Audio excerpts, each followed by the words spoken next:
पाकिस्तान के टुकड़े टुकड़े होने का दिन करीब आता जा रहा है और यही वजह कि पाकिस्तान के अंदर डर और खौफ का माहौल भी बढ़ता जा रहा है। किसी भी एक्शन से पहले भारत पाकिस्तान को डरा डरा कर मार रहा है। अब तो इंडियन नेवी ने भी पाकिस्तान को एक नई टेंशन दे दी है। दरअसल इंडियन नेवी ने सोशल मीडिया पर अपने नए सबमरीन को लेकर एक वीडियो जारी किया है और साथ ही साफ कर दिया है कि उनके जो सबमरीन्स है, न्यूक्लियर सबमरीन्स है, वो भी तैयार है किसी भी वक्त हमला करने के लिए, चाहे वो समंदर पे हो, समंदर के बाहर हो, लहरों के पार हो या जमीन पर हो, उस पे टारगेट किया जा सकता है। तो इस वक्त आपको हम तस्वीरें जो दिखा रहे हैं वो सोशल मीडिया पर दी गई हैं और इसमें इस वक्त आप भारतीय नौसेना के सबमरीन्स को दे सकते हैं। अब भारतीय नौसेना के सबमरीन्स के बारे में आप जान लीजिए कि आईएनएस अरिहंत और आईएनएस अरिघात भारत के दो न्यूक्लियर सबमरीन्स हैं। इनके अंदर मिसाइल्स लगे हुए हैं, ऐसे मिसाइल जिसके जरिए भारतीय नौसेना न्यूक्लियर बॉम्ब्स यानी न्यूक्लियर वेपन भी डिलीवर कर सकते हैं। और यही वजह है कि जो पाकिस्तान है, जिसके पास एक भी न्यूक्लियर सबमरीन नहीं है, वो काफी डरा हुआ है। भारत के पास जो ताकत है सबमरीन्स की, वो पाकिस्तान के मुकाबले कई गुना ज्यादा है। हमारे पास जो कन्वेंशनल सबमरीन्स है, जिसमें स्कॉर्पियन क्लास के सबमरीन्स है जो फ्रांस के साथ भारत ने मिलकर तैयार किए हैं, वो भी स्टेल्थ सबमरीन माने जाते हैं, घातक सबमरीन माने जाते हैं। इस पर बात करने के लिए हमारे साथ मनीष प्रसाद जुड़ गए। मनीष, नेवी की ओर से सबमरीन के वीडियोस को जारी करना पाकिस्तान के लिए किस खतरे की घंटी को बताता है?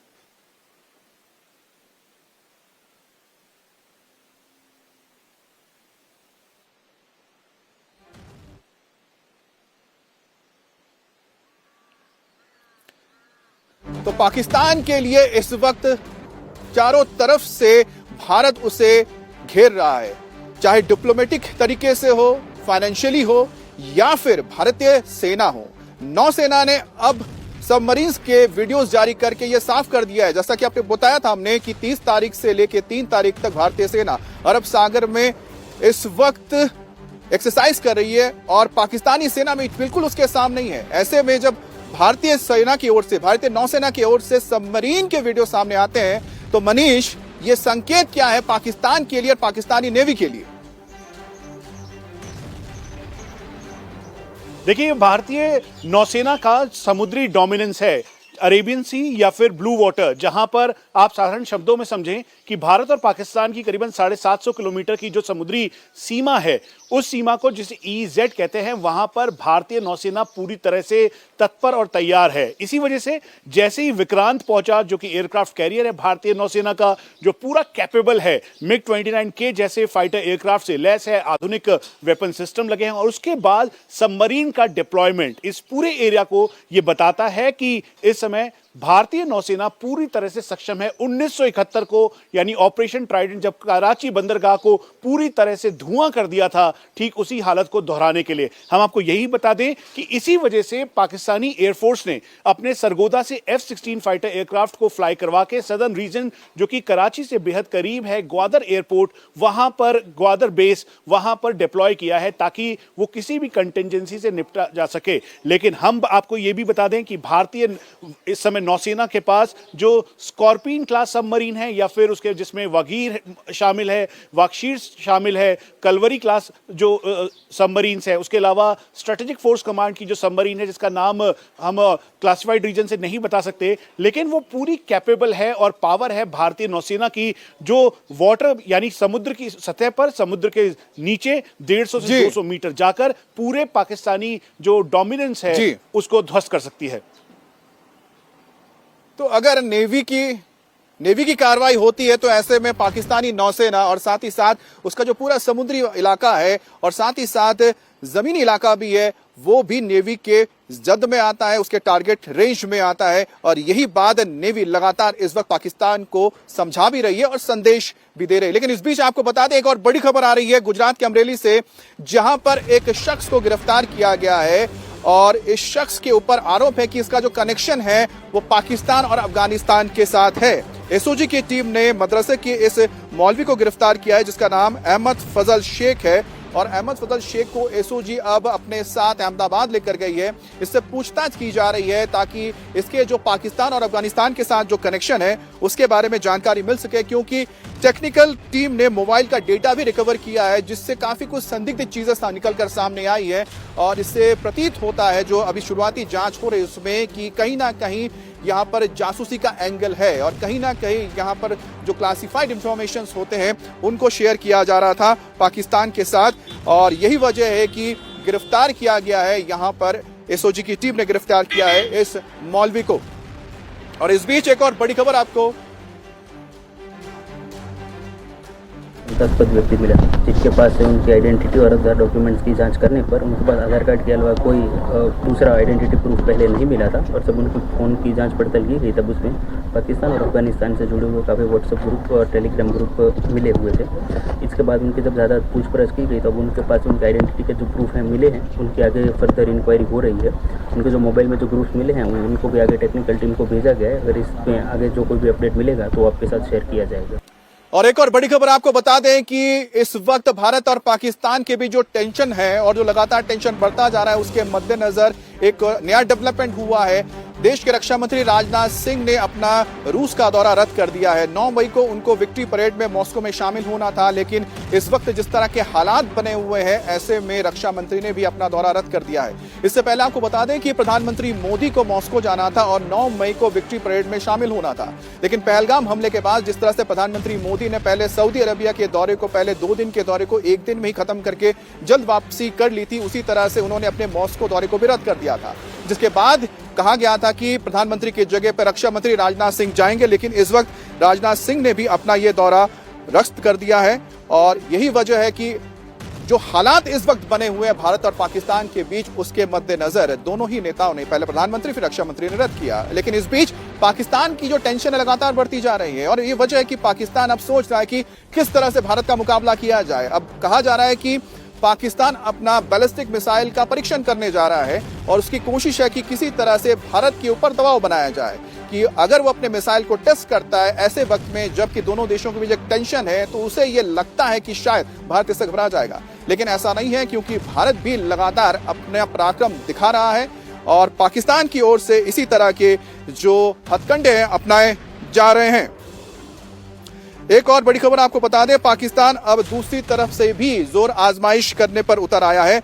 एलओसी पर अब आतंकी चाइनीज डिवाइसेस का इस्तेमाल कर रहे हैं। जो पाकिस्तानी जो आर्मी है जिसके पास चाइनीज इक्विपमेंट्स है, जिसके जरिए वो टेलीकम्युनिकेशन और साथ ही साथ रेडियो दोनों ही चीजों को एक साथ इस्तेमाल कर सकते हैं, ऐसे डिवाइसेस दिए गए हैं जिनको इनक्रिप्टेड होते हैं, जिनके बारे में पता लगाना बड़ा मुश्किल हो जाता है, बहुत डिफिकल्ट हो जाता है। इस तरह के अल्ट्रा सेट का इस्तेमाल किया जा रहा है। चाइनीज अल्ट्रा सेट का इस्तेमाल इस वक्त पाकिस्तान की ओर से पाकिस्तानी आर्मी भी कर रही है और साथ ही साथ इनका इस्तेमाल किया जा रहा है पाकिस्तान में मौजूद आतंकियों के जरिए, जिसके चलते इनको ट्रेस कर पाना बड़ा मुश्किल होता है, क्योंकि ये सीधे कनेक्टेड होते हैं चाइनीज सैटेलाइट से और उसके जरिए कम्युनिकेशन होता है। हमारे साथ मनीष प्रसाद जुड़े हैं। मनीष, ये अल्ट्रा सेट जो है किस तरह से पाकिस्तानी आतंकियों को मददगार साबित कर रहा है और साथ ही साथ ये जो आर्मी के लिए बनाई गई थी, पाकिस्तानी आर्मी के लिए डिवाइसेस, वो आतंकियों के पास कैसे पहुंच रही है, लश्कर तैयबा के पास कैसे पहुंच रही है? अमित, पहले हम आपको बता दें कि किश्तवाड़ में 16 अप्रैल को एक ऑपरेशन हुआ था जिसमें आतंकियों को मार गिराया गया। उस बीच अल्ट्रासेट जो डिवाइस है, एक बहुत ही छोटा पोर्टेबल डिवाइस है जिसमें एक छोटा एंटीना लगा हुआ है, उसे रिकवर किया गया और फिर उसके बाद उसके सिग्नल को ट्रैक किया गया बिना सिम के, यानी आप समझिए बिना सिम कार्ड के। ये YSMS यानी मैसेज भेजना, अगर मोबाइल के साथ कंपैटिबिलिटी है इसकी, तो ये बिना सिम के मैसेज भेज सकता है, ऑडियो वीडियो इससे हो सकता है। और यही वजह है कि जब पाकिस्तानी आर्मी ने इसे बल्क में खरीदा तो अल्फा 3 कंट्रोल रूम, जहां पे आतंकियों को ट्रेंड किया जाता है, जो काली घाटी और हजीरा में है, लश्कर का कंट्रोल रूम है, कैंप है, वहां से इन्होंने डिवाइस के साथ आतंकियों को भेजा। और यह अनुमान लगाया जा रहा है NIA इन्वेस्टिगेशन में भी, जब आतंकी इस पहलगांव अटैक को करके भागे थे तो उस दौरान करीबन 8 से 10 घंटे के बाद अल्ट्रा सेट डिवाइस जो है उन्होंने ऑन किया पास के जंगल में और फिर उसके बाद 2 बार सिग्नल ट्रैक किए गए। ज्यादा क्लासिफाइड रीजन की वजह से हम आपको ज्यादा जानकारी नहीं दे सकते, लेकिन इसका इस्तेमाल पाकिस्तानी आर्मी आतंकियों के जरिए इस समय घाटी में करवा रही है, इसकी पुख्ता जानकारी है। अमित, जी, तो जैसे कि मनीष बता रहे हैं कि किस तरह से जो चाइनीज है वो मदद कर रहे हैं पाकिस्तान की, और वो पाकिस्तान आर्मी उन्हीं का इस्तेमाल कर रही है अपने आतंकियों को, ताकि वो भारत में जाके इस तरह के हथकंडे हैं या फिर जो आतंकवादी घटना अंजाम दे और सेफली वापस आ सके। लेकिन भारत भी इसका तोड़ निकालने में लगातार जुटा हुआ है। इस बीच आपको बता दें कि भारत ने एक और स्ट्राइक किया है, और ये डिजिटल स्ट्राइक किया गया है पाकिस्तान के प्रधानमंत्री शहबाज शरीफ के ऊपर, और उनके YouTube चैनल को बताया जा रहा है कि भारत ने बैन कर दिया है। सिर्फ शहबाज शरीफ ही नहीं, उसी तरह के कई और पाकिस्तानी सेलिब्रिटीज हैं, जिसमें क्रिकेटर्स भी शामिल है, सेलिब्रिटीज हैं, कलाकार हैं और इन्फ्लुएंसर्स हैं, जिनके यूट्यूब चैनल्स को भारत में बैन किया गया, क्योंकि लगातार वो प्रोपेगेंडा फैला रहे हैं और भारत के अंदर एक गलत नैरेटिव पैदा करने की कोशिश कर रहे हैं। और यही वजह है कि भारत ने ये डिजिटल स्ट्राइक करते हुए पाकिस्तान के प्रधानमंत्री शहबाज शरीफ हो या क्रिकेटर शाहिद अफरीदी हो, हारिस रऊफ हो, मोहम्मद रिजवान हो, इनके भी जो सोशल मीडिया हैंडल्स हैं या यूट्यूब चैनल्स है उसे बैन कर दिया गया है। और इस वक्त की एक और बड़ी खबर की हम बढ़ते जा रहे हैं, क्योंकि भारत के तेवर से पाकिस्तान इतना सहम गया है कि अब वो पाकिस्तान चाइनीज जो इक्विपमेंट्स है, चाइनीज हथियार, उस पर ज्यादा निर्भर होता जा रहा है, क्योंकि पश्चिमी देशों की ओर से खास मदद नहीं मिल रही है। और यही वजह है कि वो अपने सरपरस्त यानी चीन के पास जा रहा है, उनसे टैंक्स की नई खेप ले रहा है। और टैंक्स की बात की जाए तो पाकिस्तान की ओर से 40 नए और टैंक्स लिए जा रहे हैं। VT4 टैंक हैं, और ऐसे उनके पास 350 टैंक्स पहले से ही मौजूद थे, और एक बार फिर से 40 और टैंकों की मांग की गई है। अब पहलगाम आतंकी हमले के तरफ जहां पाकिस्तान के नेता हमले की गीदड़ भभकी दे रहे हैं, लगातार आप सुन रहे होंगे, और लगातार हम देख रहे हैं कि किस तरह से उनके नेता हर बार आते हैं और भारत को धमकी देते हैं, जिसमें सबसे ज्यादा धमकी दी जाती है कि हमारे पास न्यूक्लियर वेपन है, न्यूक्लियर वेपन हम इसका इस्तेमाल करेंगे। अब संयुक्त राष्ट्र में पाकिस्तान के राजदूत असीम इख्तियार अहमद ने कहा है कि उसका देश भारत के साथ जंग नहीं चाहता है, लेकिन अगर उनके देश पर जंग थोपी गई तो उसका जवाब देने के लिए वो तैयार है। पहले कहते हैं कि हम जंग के लिए तैयार नहीं है, फिर कहते हैं कि हम जंग करेंगे। Pakistan does not seek escalation. This has been made clear by the political leadership of Pakistan and at all levels. At the same time, we are fully prepared to defend our sovereignty and territorial integrity.